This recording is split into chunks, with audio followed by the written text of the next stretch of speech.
2002 എനിക്കുണ്ടായൊരു സ്വപ്നം എന്നെ ഒരു ഗ്രന്ഥ രചനയിലേക്ക് നയിച്ചു. ഏകദേശം 5 വർഷങ്ങൾ കൊണ്ട് അതിൻ്റെ എഴുത്ത് പൂർത്തീകരിക്കപ്പെട്ടു.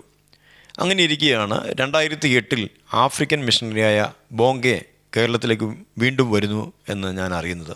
98 അദ്ദേഹം വന്നിരുന്നു. 2008 കേരളത്തിൽ അദ്ദേഹം വരുന്നു എന്നറിഞ്ഞപ്പോൾ ഞാൻ വളരെ സന്തോഷിച്ചു. കാരണം എൻ്റെ ആ പുസ്തകം അദ്ദേഹത്തിൻ്റെ യോഗത്തിൽ പ്രസിദ്ധീകരിക്കുവാൻ ഞാൻ ആഗ്രഹിച്ചു. എന്നാൽ വളരെ സാമ്പത്തിക പ്രതിസന്ധിയിൽ കൂടെ ഞാൻ കടന്നുപോയ ഒരു സമയമായിരുന്നു അത്. പുസ്തക പ്രസിദ്ധീകരണത്തിനായി സാമ്പത്തിക സഹായം ചെയ്യാമെന്ന് പലരും പറഞ്ഞിരുന്നുവെങ്കിലും സമയമായപ്പോൾ അവരെല്ലാം ഒഴിഞ്ഞു മാറി.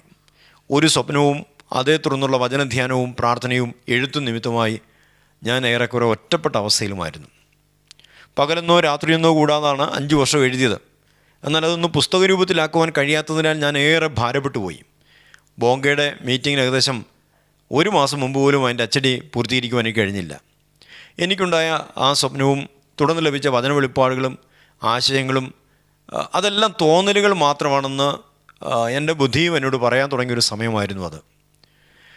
എനിക്ക് ഇലക്ട്രിക്കൽ ജോലി ചെയ്ത് പരിചയമുണ്ട്, ആരോഗ്യമുണ്ടല്ലോ. ഇനിയും ദൈവം അങ്ങനെയാണല്ലോ വഴിയൊരുക്കാൻ പോകുന്നത് എന്ന് ഞാൻ ചിന്തിച്ച് ആരും അറിയാതെ ഒരു ഇലക്ട്രിക്കൽ ജോലിക്ക് ഞാൻ കരാറെടുത്തു. എന്നാൽ 4 ആഴ്ച അതിനുവേണ്ടി അധ്വാനിച്ചെങ്കിൽ തന്നെയും വളരെ പ്രതിസന്ധി എനിക്കതിനുണ്ടായി. സമയനഷ്ടം മാത്രമല്ല, സാമ്പത്തിക നഷ്ടവും മാനസികമായി വളരെ ദുഃഖവും അപമാനവും എനിക്കുണ്ടായി അത് നിമിത്തമായി. അങ്ങനെ ഞാൻ വളരെ ഭാരപ്പെട്ടു പോയൊരു സന്ദർഭമായിരുന്നു 2008 എൻ്റെ പുസ്തക പ്രസിദ്ധീകരണത്തിന് തൊട്ട് മുമ്പുള്ള ചില മാസങ്ങൾ.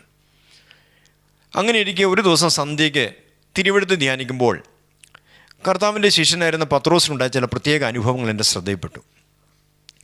ദൈവം എനിക്ക് നൽകിയ സ്വപ്നവും ദൈവം നൽകിയ വചനങ്ങളും ഉണ്ടെങ്കിലും അതിൻ്റെ പൂർത്തീകരണത്തിലേക്ക് കടക്കാനാവാതെ നിരാശപ്പെട്ടു പോയ എന്നെ വിശ്വാസത്തിൽ ഉറപ്പിക്കുവാനും ധൈര്യം നൽകുവാനും ആ അനുഭവങ്ങളിൽ കൂടെ പരിശുദ്ധാത്മാവ് പ്രവർത്തിക്കുകയായിരുന്നു.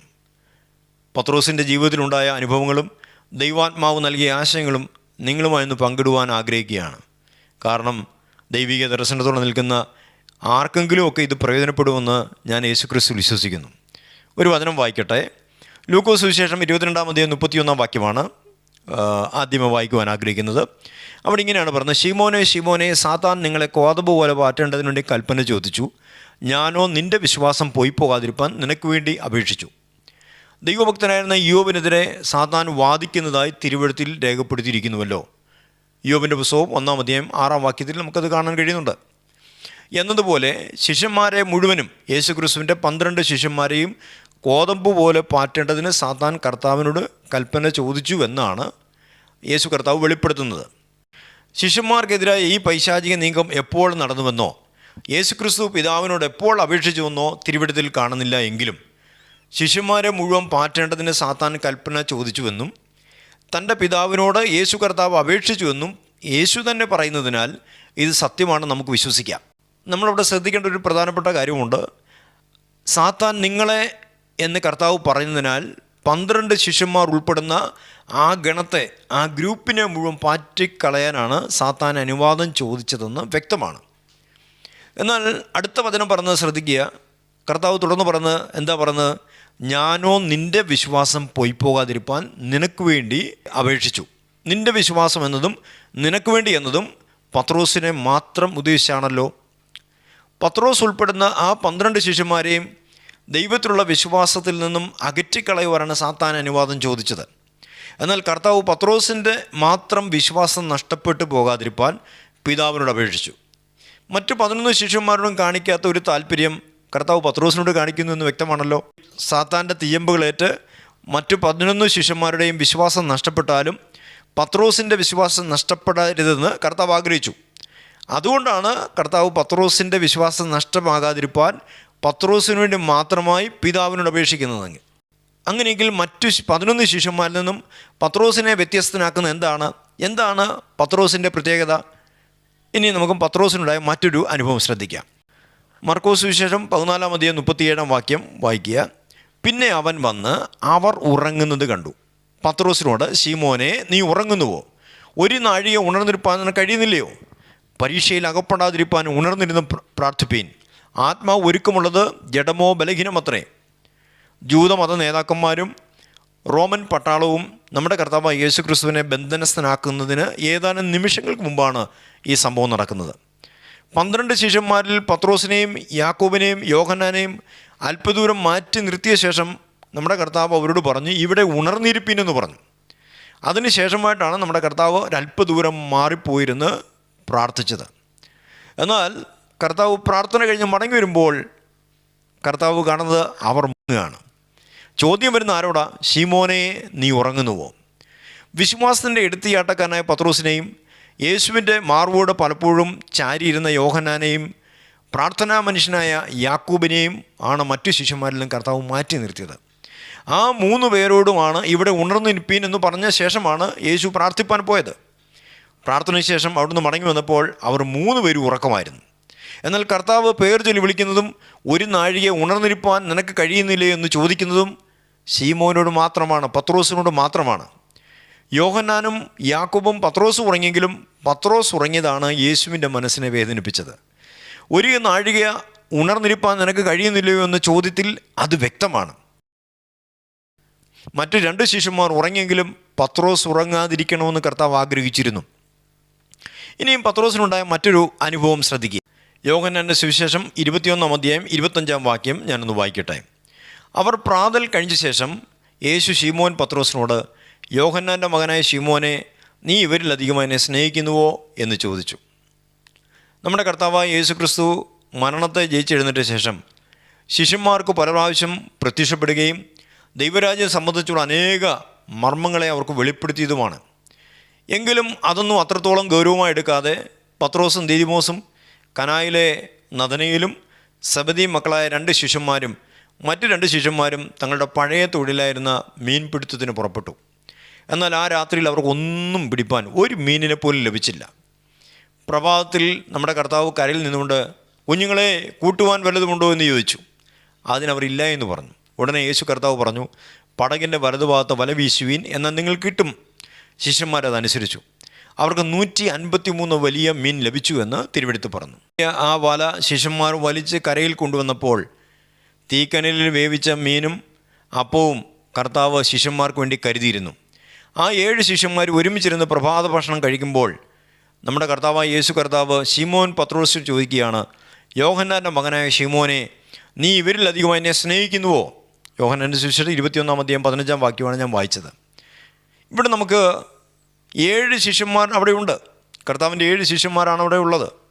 എന്നാൽ മറ്റാരോടും ചോദിക്കാത്തൊരു ചോദ്യമാണ് ശീമോൻ പത്രോസിന് ചോദിക്കുന്നത്. നീ ഇവരിൽ അധികമായി എന്നെ സ്നേഹിക്കുന്നുവോ? മറ്റൊരു ട്രാൻസ്ലേഷൻ പറഞ്ഞു, നീ ഇവയിലധികമായി എന്ന് പറഞ്ഞാൽ കിട്ടിയ 153 വലിയ മീനേക്കാളും അധികമായി നീ എന്നെ സ്നേഹിക്കുന്നുവോ? മറ്റ് ശിഷ്യന്മാരെക്കാൾ അധികം സ്നേഹവും കർത്താവ് പത്രോസിൽ നിന്നും പ്രതീക്ഷിച്ചു എന്ന് ഇവിടെ തെളിയുന്നുണ്ടല്ലോ. മേലുദ്ധരിച്ച 3 കാര്യങ്ങളിൽ നിന്നും നമുക്ക് ചിന്തിക്കേണ്ട ചില പ്രത്യേകതകളുണ്ട്. ഒന്ന്, സാത്താനാൽ പരീക്ഷിക്കപ്പെട്ട പത്രോസിൻ്റെ വിശ്വാസം നഷ്ടപ്പെടുവാൻ കർത്താവ് ഇഷ്ടപ്പെട്ടില്ല. 2, പത്രോസും യോഹന്നാനും യാക്കോബും ഉറങ്ങിയെങ്കിലും പത്രോസ് ഉറങ്ങിയതിന് കർത്താവിന് ദുഃഖമുണ്ടായി. 3, മറ്റ് ശിഷ്യന്മാർക്കുള്ളതിനേക്കാൾ അധികം സ്നേഹം പത്രോസിൽ നിന്നും കർത്താവ് പ്രതീക്ഷിച്ചു.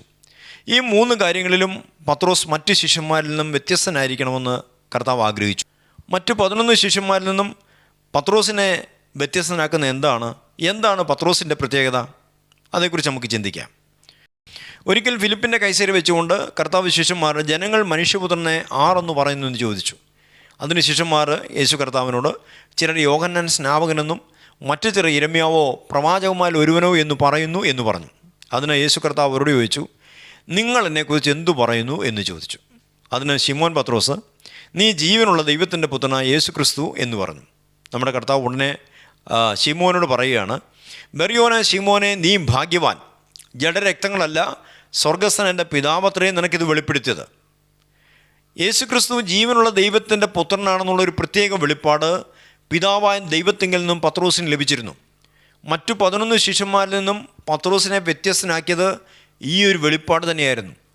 ദൈവത്തിങ്കിൽ നിന്നും എന്തെങ്കിലും പ്രാപിക്കുവാനുള്ള ഏക യോഗ്യത ദൈവത്തിൻ്റെ കൃപയാലുള്ള തിരഞ്ഞെടുപ്പാണ്. അതുകൊണ്ടാണ് നീ ഭാഗ്യവാൻ എന്ന് നമ്മുടെ കർത്താവ് പത്രോസിനോട് പറയുന്നത്. പിതാവാം ദൈവത്തിങ്കിൽ നിന്നും വെളിപ്പാട് പ്രാപിച്ച പത്രോസ് സാത്താൻ്റെ തന്ത്രത്തിൽ അകപ്പെട്ട് കോതമ്പ് പോലെ പാറ്റപ്പെടുവാനോ ജഡശരീരത്തിൻ്റെ ക്ഷീണത്താൽ ഉറക്കത്തിന് അടിമപ്പെടുവാനോ ദൈവിക തെരഞ്ഞെടുപ്പിനാൽ ലഭിച്ച ഉന്നത വിളിയുടെ ലക്ഷ്യം മറന്ന് പഴയതിലേക്ക് മടങ്ങുവാനോ കർത്താവ് ഇഷ്ടപ്പെട്ടില്ല. താൻ ആരാണെന്നുള്ള വെളിപ്പാട് പിതാവിങ്കിൽ നിന്നും പ്രാപിച്ച പത്രോസ് വിശ്വാസത്തിൽ ഉറപ്പുള്ളവനും കുലുങ്ങാത്തവനുമായി നിലനിൽപ്പാനും ഉണർന്നിരിപ്പാനും ദൈവത്തോടുള്ള സ്നേഹത്തിൽ നിലനിൽപ്പാനും കർത്താവ് ആഗ്രഹിച്ചു.